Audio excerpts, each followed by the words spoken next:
एक बार फिर से आप सभी दोस्तों का बहुत बहुत स्वागत इस वीडियो में। और एक बार फिर से आप जुड़ रहे हैं मेरे साथ। चक्रवाती तूफान तेज को लेकर लेटेस्ट अपडेट फिर से निकल कर आ रहा है कि चक्रवाती तूफान के ट्रैक में फिर से बदलाव हो गया है और इस बार कौन सा ट्रैक चक्रवाती तूफान अपनाने वाला है, साथ ही साथ भारत के किन राज्यों को हिट कर सकता है चक्रवाती तूफान, इसकी बात करेंगे। और आपके सामने स्क्रीन पे आप देख सकते हैं किस तरह से विंडी के मॉडल्स भी इंडिकेशन दे रहे हैं कि अब जल्द ही बंगाल की खाड़ी पर साइक्लोनिक स्टॉर्म डेवलपमेंट हो सकता है।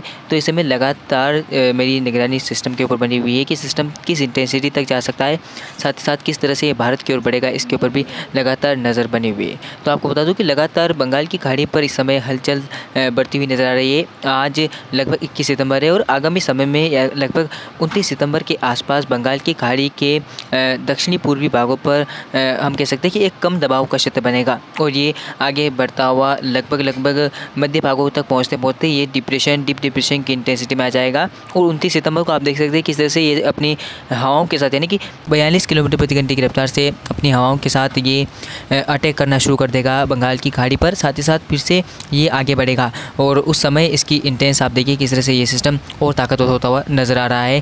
साथ ही साथ भारत के पूर्व में लगातार एक के बाद एक टाइफून बढ़ते हुए नज़र आ रहे हैं और अनुमान संभावना है कि ये जो सिस्टम है ये वियतनाम को पहले पार करेगा, उसके बाद थाईलैंड को पार करता हुआ भारत के ओर यानी कि बंगाल की खाड़ी में शामिल होगा। और अब देखने वाली बात होगी कि ये सिस्टम क्या चक्रवाती तूफान बनता है या नहीं। लगातार अक्टूबर में सिस्टमों के बनने की संभावनाएं काफ़ी ज़्यादा प्रबल होती हुई नज़र आ रही है। तो आपको बता दूं कि लगातार बंगाल की खाड़ी पर अक्टूबर महीने में सिस्टमों के बनने की संभावनाएं काफ़ी ज़्यादा प्रबल है और लगभग ये 30 सितंबर की स्थिति आप देखिए ये लगातार मजबूत होता हुआ आप देखिए किस तरह से उत्तर पश्चिम दिशा में आगे बढ़ रहा है और इसके अब संभावनाएं नज़र आ रही कि ये सिस्टम विशाखापट्टनम और आसपास के भागों पर लैंडफॉल कर सकता है। इसके अलावा ये भुवनेश्वर भी लैंडफॉल कर सकता है। लेकिन लगातार मॉडल ट्रैक्स इन दोनों ही तटवर्ती इलाकों की ओर बता रहे हैं ये सिस्टम चूँकि पूर्वी तटीय भागों पर बना है, यहाँ पर बना है, तो इसका प्रभाव इस तरह से रहेगा। साथ अरब सागर और हिंद महासागर की लगातार हवाएं इस सिस्टम को मजबूत कर रही है। तो हम उम्मीद कर सकते हैं कि ये सिस्टम चक्रवाती तूफान के रूप में भुवनेश्वर से लेकर विशाखापट्टनम के बीच में कहीं पर भी लैंडफॉल कर सकता है 2 या 3 अक्टूबर के आसपास। और साथ ही साथ आपको बता दूं कि तूफान का नाम तेज होगा और ये तेज नाम भारत की तरफ से दिया गया है, मैं आपको बार बार बता रहा हूँ। और अभी तक फिलहाल भारतीय मौसम विज्ञान विभाग द्वारा कोई भी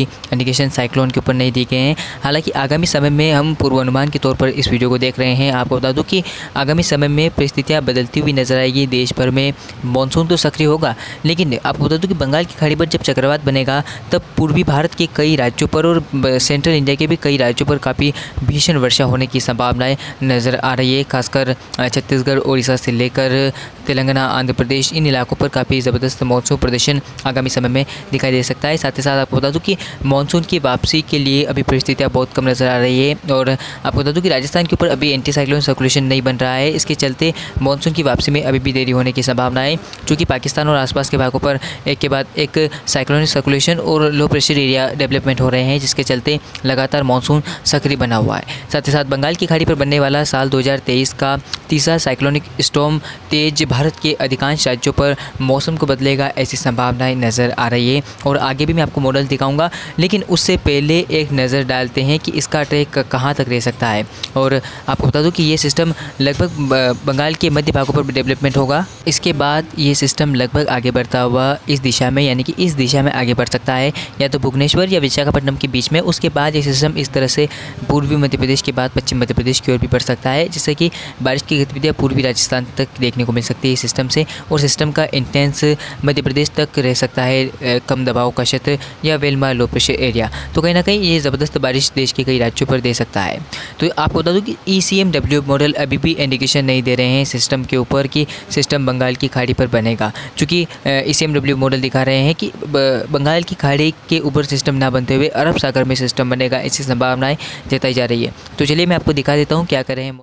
ECMW मॉडल को अगर हम देखें तो आपके स्क्रीन के सामने आप देख सकते हैं किस तरह से 30 सितंबर के आसपास कोई भी वेदर सिस्टम बंगाल की खाड़ी पर नहीं बनता हुआ नज़र आ रहा है। हालांकि एक साइक्लोन सर्कुलेशन बंगाल की खाड़ी पर बन रहा है जो लग रहा है कि स्ट्रॉन्ग होगा, लेकिन इतनी भी उम्मीदें नहीं नज़र आ रही है। इसके अलावा अरब सागर और गुजरात के आसपास के भागों पर एक कम दबाव का क्षेत्र बनता हुआ नज़र आ रहा है। तो अब हम इस सिस्टम से उम्मीद कर सकते हैं कि ये सिस्टम मजबूत हो जाए। तो कहीं ना कहीं लगातार मॉडल में बदलाव हो रहे हैं और एक मॉडल इंडिकेशन दे रहा है कि सिस्टम बनेगा, दूसरा मॉडल इंडिकेशन नहीं दे रहा है कि सिस्टम नहीं बनेगा। तो इस समय लगातार असमंजसता बनी हुई है सिस्टमों के ऊपर और भारत पर लगातार जिस तरह से अक्टूबर के महीने में चक्रवाती तूफान का प्रदर्शन रहा है, चक्रवाती तूफान बनने की जो संभावनाएं थी वो ज़्यादा रही है। तो इस समय इस बार भी समुद्र का तापमान लगातार बढ़ता हुआ नज़र आ रहा है। लगभग समुद्र का तापमान 28 से 29 डिग्री के ऊपर अगर जाता है, चाहे वो बंगाल की खाड़ी में हो या चाहे अरब सागर में, तो कहीं ना कहीं चक्रवाती तूफानों के बनने की संभावनाएं काफ़ी ज़्यादा हो जाती है और खासकर ट्रॉपिकल स्टॉर्म काफ़ी ज़्यादा बनते हैं। ECMW मॉडल अभी भी इंडिकेशन नहीं दे रहे हैं कि सिस्टम बनेगा। तो कहीं ना कहीं GPS मॉडल की माने तो बंगाल की खाड़ी पर साइक्लोनिक स्टॉर्म तेज बन सकता है। तो चलिए आगे मैं आपको मॉडल दिखा देता हूँ किस तरह से इंडिकेशन दे रहे हैं सिस्टम के ऊपर। दे रहे हैं कि सिस्टमों का लगातार प्रभाव देश के ऊपर पड़ता हुआ नज़र आ रहा है।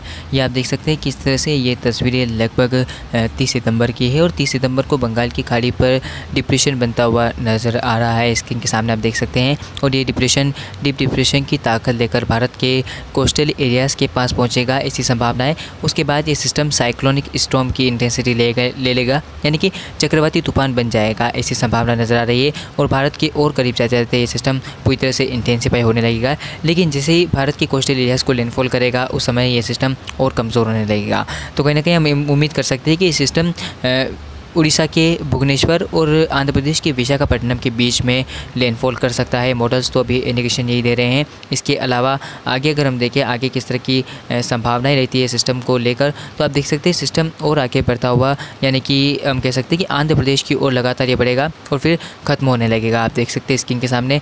उसके बाद आप देखिए बंगाल की खाड़ी पर फिर से एक और नया सिस्टम डेवलपमेंट होता हुआ नज़र आ रहा है, जो कि कम दबाव। तो कहीं ना कहीं लगातार सिस्टमों का प्रदर्शन रहेगा देश के ऊपर और बंगाल की खाड़ी में लगातार सिस्टम बनेंगे। लगातार असमंजसता बनी हुई है सिस्टमों के ऊपर, किस तरह का सीन रह सकता है आगामी समय में इसके ऊपर। तो लगभग मैंने बताया कि किस तरह से 25 से 30 सितंबर के बीच में स्पष्ट होगा।